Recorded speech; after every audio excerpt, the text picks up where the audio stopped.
بسم الله الرحمن الرحيم اللهم صل على محمد وآل محمد سلام عزیز خدا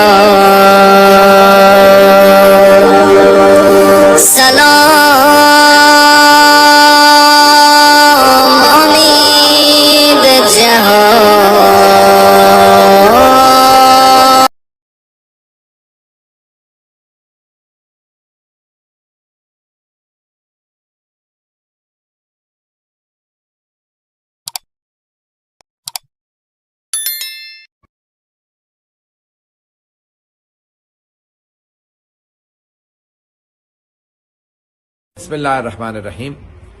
हर नमाज के बाद आयतल कुर्सी ज़रूर पढ़ें। ऐसे दोनों हाथों की उंगलियों को बंद कर लें और अपने आंखों पे रखें। बाज़ उलमा ने कहा यूं रखें, क्योंकि जब सामने से रखते हैं तो सीधा हाथ आता है उल्टी आंख पे। तो आप ये तसव्वुर करेंगे कि मौला ने आपकी आंखों पे हाथ रख के, बाज़ कहते हैं ऐसे ही रख लें, बाज़ कहते हैं ऐसे रखें, रख के आयतल कुर्सी पूरी पढ़ें।